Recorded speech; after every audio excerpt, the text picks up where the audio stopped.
Allez, le résumé de la semaine, 84 vidéos faites cette semaine. Vous avez été très nombreux à regarder les vidéos encore, je vous remercie.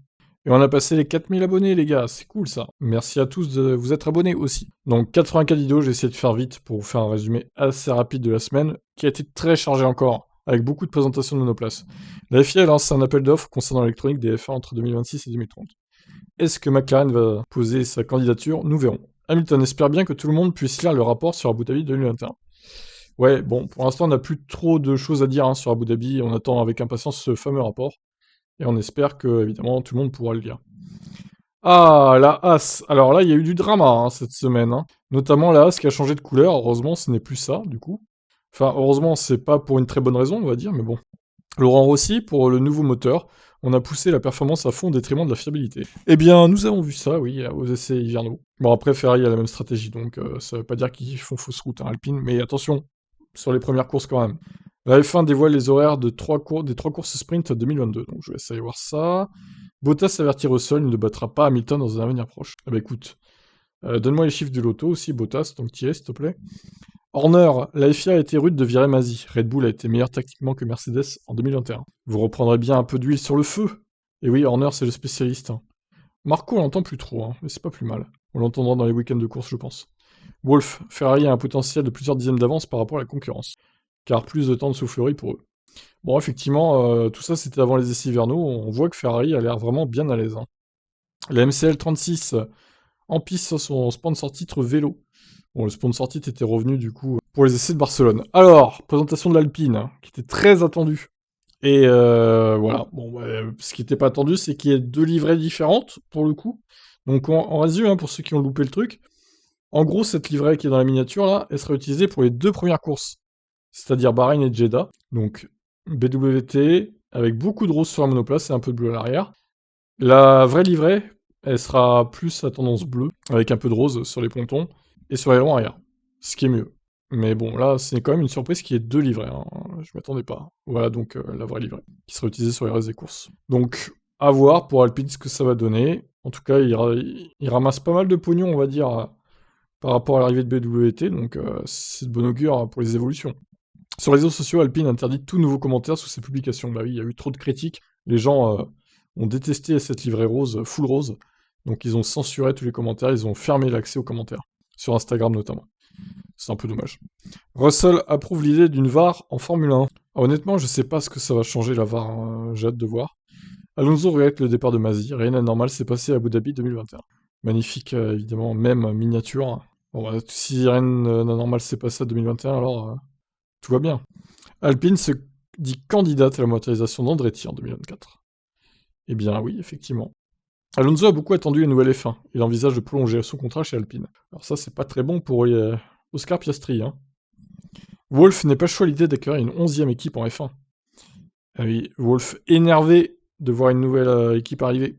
Wolf craint que l'inflation qui varie d'un pays à l'autre ne pose problème sur le budget capé. Bon, à voir. Tout ça, c'est évidemment avant le conflit russo-ukrainien. Un ami de Masi s'exprime sur lui. C'est un leader, n'importe qui aurait été pétrifié à sa place. Et oui, le charismatique Michael Masi, le leader de la FIA, bien sûr. Alonso, Abu Dhabi était simplement une course normale avec une safety car à la fin. Il persistait signe pour Fernando sur Abu Dhabi. Toto Wolff, Mercedes n'a jamais eu de pilote numéro 1. Bottas est évidemment surpris de cette déclaration. Vous voyez, il est très énervé dans la miniature. Ce blogueur ne voit pas Verstappen remporter un autre titre dans sa carrière. Bon, pour le coup, je suis pas trop d'accord avec lui. Je pense quand même qu'il va au moins remporter un autre Verstappen. Ce serait dommage qu'il ait que le titre 2021, surtout vu ce qui s'est passé à la fin. L'Alpine en piste à Barcelone se dévoile en photo sur la lumière du jour. Bon, c'est moins pire que prévu, comme ça. C'est vrai que le rose ressort un peu trop, mais bon. On va s'y habituer, je pense. On va s'y habituer. Allez, RB18, en piste également, à Barcelone, avec les photos sous la lumière du jour. Eh ben oui, on avait vu que des photos studio jusqu'à présent. Hamilton, la W13 est différente de toutes les F1 que j'ai pu conduire jusqu'à présent. Et il va falloir il va falloir s'habituer à ces nouvelles voitures, adapter son style de pilotage. Grosjean de retour en F1 2024 chez Andretti? Pour l'instant, c'est non, mais... Non, stop, il n'y a pas de mais. Grosjean, tu restes en IndyCar, c'est bien là-bas. D'ailleurs, il y a la course d'IndyCar, si vous voulez aller voir sur Canal Plus Sport actuellement. Donc voilà.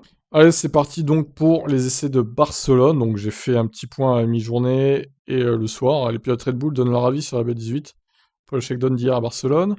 Ils en sont contents. Hamilton, certains commissaires sont amis avec certains pilotes et sont donc pas objectifs. Ah là, c'est des accusations graves hein, de la part de Lewis Hamilton, mais il a cité aucun nom, c'est dommage. Sur Masi a été remercié uniquement à cause de la pression des fans sur la FIA. Ah là là, ça doit être ça, oui. On est mauvais, hein, nous les fans, quand même. On a fait virer Michael Masi. Putain, vous vous rendez compte? Le poids qu'on a, quoi. Incroyable. Le Grand Prix de Russie menacé à cause du conflit. Eh oui, effectivement, on va le voir juste après. Horner dément les propos d'Hamilton, pas de voyage commun entre pilote et commissaire. Hamilton, ce menteur. Horner, évidemment, ne ment jamais. Horner le sent. Norris a devancé les deux Ferrari à l'issue de la première journée d'essai à Barcelone. Wolff et Horner sont contre l'arrivée d'Andretti en Formule 1. Du pognon en moins. J'ai fait un petit bilan des déclarations du Day One. Latifi et Ricardo demandent plus de cohérence chez les commissaires concernant les sanctions. Ils ont pas tort. De nouveaux pilotes se plaignent des problèmes de visibilité, sauf Hamilton, lui, ça n'a pas l'air de le déranger plus que ça. L'idée de Grosjean pour changer la règle du safety car s'inspirait de l'IndyCar. En gros, il veut qu'on ferme les arrêts au stand sous safety car, donc on a très bien vu que ça avait très bien marché en 2008 à Singapour, hein, n'est-ce pas? Certains en ont profité pour tricher et gagner une course qu'ils n'auraient jamais dû gagner, n'est-ce pas, Fernando? Le planning des équipes de jeudi vendredi. Hop, Vettel, les monoplaces 2022 sont des camions. Dans les virages lents, hein, il précise. Mais dans les courbes rapides, elles sont plutôt pas mal. Les chronos à mi-journée, jour 2, tac tac tac. Vettel annonce, il ne se rendra pas au Grand Prix de Russie. Et appelle au boycott de la course. Alors, je vous ai un peu trollé en miniature avec, évidemment, Poutine qui va remplacer Vettel au Grand Prix de Russie. Une image prise donc suite à son essai en 2010, je crois, chez Renault. Vladimir Poutine qui a fait un peu un petit tour de F1 quand même. Verstappen est furieux que la FIA ait viré Michael Masi. Évidemment, la petite miniature qui va bien. We race as one. Une réunion de crise va avoir lieu à Barcelone concernant la guerre Russie-Ukraine. Marco, l'âge d'Hamilton, va commencer à devenir problématique pour lui.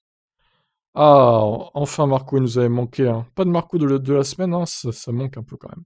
Norris, les monoplaces 2022 sont lentes et molles. Dur les déclarations de Norris hein, quand même sur les monoplaces 2022. Selon Verstappen, les nouvelles F1 permettent de mieux suivre les concurrents sans perte d'appui. Donc lui, il n'est pas le seul à le dire. Apparemment, c'est le cas. Hein. Je crois que c'est Leclerc aussi qui l'a dit. Donc c'est pas mal. Ça marche au moins. Ça, c'est une bonne chose. Jour 2. Leclerc devance Gasly et Ricciardo. Ferrari toujours au top. Russell voit Mercedes derrière Ferrari et McLaren en termes de performance pure. Difficile à dire. As retire le sponsor Uralkali de sa voiture et arborera une livrée toute blanche. Alors au final, elle n'est pas si blanche que... Enfin, elle est blanche, oui, mais il y avait du noir aussi quand même. Incroyable. Les déclarations donc des pilotes pour la journée 2. Alors, je comptais pas refaire de vidéo ce soir-là, mais j'ai vu sur Twitter que Pietro Fittipaldi avait tourné donc un clip de début de saison, ce qui paraîtrait être le générique de la F1 en fait. Donc, est-ce que au final Mazepin va être viré dans pas longtemps? À mon avis, oui, il va l'être, mais pour l'instant c'est pas le cas, à l'heure où je fais cette vidéo. La As VF22 sans le sponsor Uralkali, voilà ce que ça donne, donc du noir à la place du drapeau russe, tout simplement. Et bah c'est pas si mal, moi j'aime bien. C'est sobre, efficace.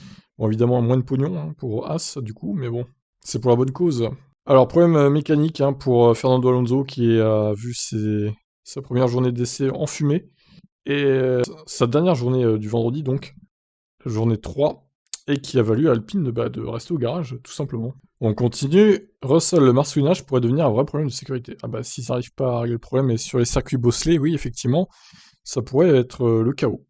Le Grand Prix de Russie 2022 est donc annulé, c'était prévisible. Jour 3, les chronos de la mi-journée. Steiner s'exprime pour la première fois sur la situation de Haas et de Mazepin. Donc pour le moment, Mazepin n'est pas viré, à voir. Ils ont dit d'ailleurs qu'ils régleraient la situation dans la semaine qui vient, là, donc on a hâte de savoir ce qui va se passer quand même. Hein. Hamilton, je n'ai plus rien à dire sur Abu Dhabi 2021. Bon, je crois qu'on a fait le tour de toute façon. Alonso, Leclerc, Sainz, Norris et Albon donnent leur avis sur la nouvelle F1. Globalement, l'avis est plutôt positif, sauf, bon, ils disent quand même globalement que dans les virages lents, c'est pas top, à cause du poids. Gasly, Norris et Russell donnent leur avis sur l'annulation du Grand Prix de Russie 2022. Le choix a été fait et c'est le bon, selon eux. L'organisateur du Grand Prix de Russie demande aux gens de ne pas se faire rembourser tout de suite. Et oui, ils espèrent secrètement que la F1 change d'avis dans les mois qui viennent. Fin des essais privés de Barcelone. Hamilton, pour cette dernière journée, a devancé Russell et les deux Red Bull. Tiens, incroyable. Dominicali, ça ne sera pas compliqué de trouver un remplaçant au Grand Prix de Russie. La Turquie est favorite pour remplacer le Grand Prix. Steiner confirme que Fittipaldi est le favori pour remplacer Mazepin, mais attention, il ferait peut-être pas toute la saison. Les déclarations donc du jour 3.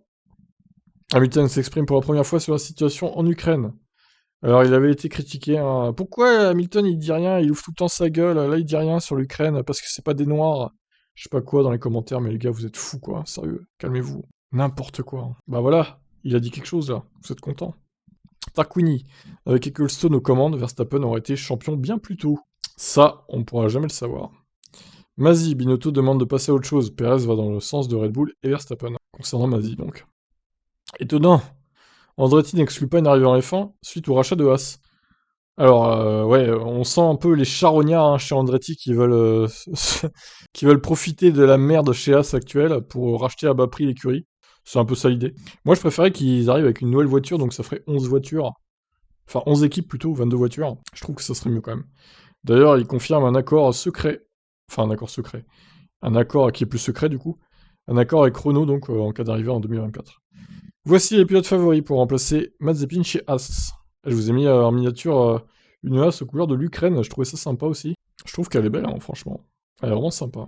Horner pense que Masi n'a pas eu assez de soutien et dénonce les menaces de mort à son encontre. Bon, ouais, c'est vrai que les menaces de mort, c'est un peu exagéré quand même. Maintenant, quand il dit qu'il n'a pas assez de soutien, lui-même le critiquait à bien d'autres grands prix quand ça n'allait pas dans son sens, donc Horner le fou cul, comme d'habitude. Les dirigeants de la F1 travaillent sur une sorte de métaverse pour la discipline. Ça reste très vague, rien de concret. Horner pris dans une polémique sexiste sur les réseaux sociaux. Horner qui rame, qui se justifie dans cet article. Les meilleurs chronos de chaque pilote sur les 3 jours, en fonction du choix de pneus en plus. Vous avez été nombreux à réagir et à mettre Ferrari et Red Bull devant, et Mercedes 3ème du coup. À voir si ça sera ça ou pas.